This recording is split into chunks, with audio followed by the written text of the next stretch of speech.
डालो, बीएलओ की सूची मंगा लो, बीएलओ में ये देख लो कि इसमें कोई पीडीए परिवार का तो नहीं है, और अगर पीडीए परिवार का है तो उसे सूची से बाहर कर दो। फिर उससे ऊपर वाले अधिकारी देखे गए कि अधिकारी और कौन कौन है।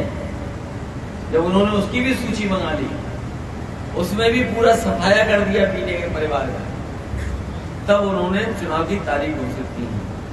लेकिन बीजेपी के लोग ये ना भूल रहे हैं, अभी तो हम लोगों ने उन्हें उत्तर प्रदेश में हराया है, इंडिया गठबंधन ने और पीडीए ने मिलकर के 36 सीटें प्लस 7 43 सीटें हार गए।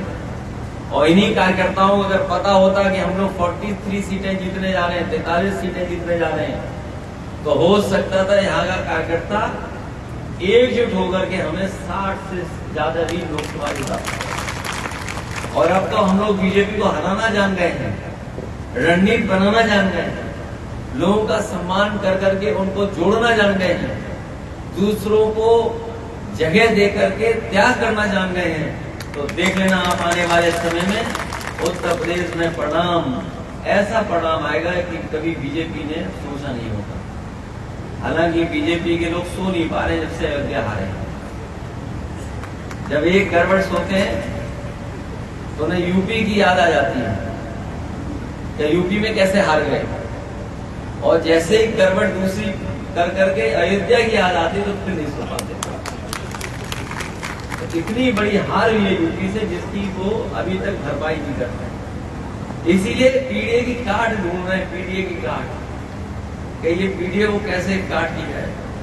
हम अपने साथियों को कहना चाहते हैं, पीडीए की लड़ाई वही पुरानी लड़ाई है, वो ये नई लड़ाई नहीं है जो कभी डॉक्टर राममनोहर लोहिया या उनसे पहले बाबा साहब भीमराव अम्बेडकर, ज्योतिबा फूले या तमाम सामाजिक सुधार को आगे बढ़ाने वाले जितने भी हमारे नेता हैं, या नेताजी या डॉक्टर राममनोहर लोहिया, जिन्होंने जो रास्ता दिखाया वही पीडीए का रास्ता है, वही पीडीए की रास्ता। जब हम लोग पीडीए की बात करते हैं तो बीजेपी के लोग घबराने लगे हैं और कार्ड ढूंढ करने के लिए कह रहे हैं कि हम भी पिछड़ा और दलित बनाएंगे।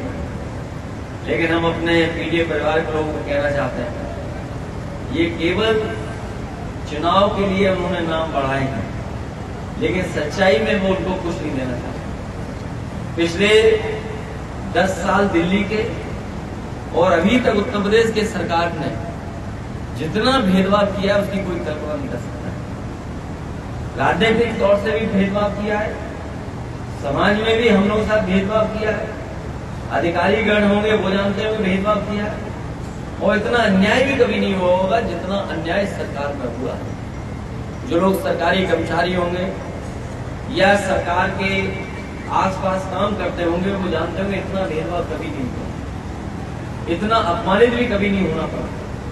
और हम लोगों ने ऐसे भी समय देखा, ऐसा मौके देखे जहां पर इन्होंने हर सीमा को लांघे तोड़ दिया। हाल ही में आपको याद होगा जब सुल्तानपुर की डकैती हुई, और सुल्तानपुर की डकैती को लेकर के पूरे प्रदेश में भारतीय जनता पार्टी की बदनामी हुई कि भारतीय जनता पार्टी की सरकार में लगातार बैंकें लूटी जा रही हैं, बैंकें लूट रही हैं, एटीएम लूट रही हैं, सुनारों को मारा जा रहा है, सुनार लूटे जा रहे हैं।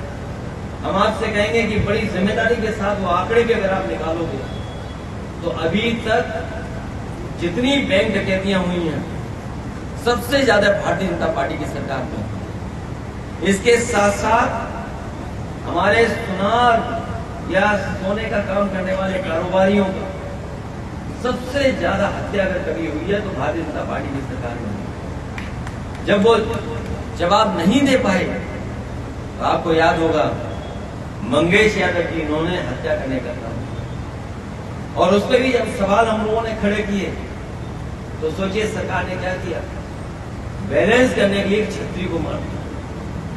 बताइए कहीं हत्या करके बैलेंस किया जा सकता है क्या? पहले तो आपने एक हत्या की और फिर उसको बैलेंस करने के लिए दूसरी हत्या कर दी। इस सरकार ने मुठभेड़ के बहाने एक हत्या नहीं की है, 2-2 हत्याएं की हैं। और न केवल उत्तर प्रदेश बल्कि देश की जनता जानती है कि भारतीय जनता पार्टी न संविधान मानती, न कानून मानती और न ही लोकतंत्र पर भरोसा करने वाली पार्टी है। इसलिए जब कभी भी जनता को आने वाले समय में मौका मिलेगा, भारतीय जनता पार्टी को ये सबक सिखाने का काम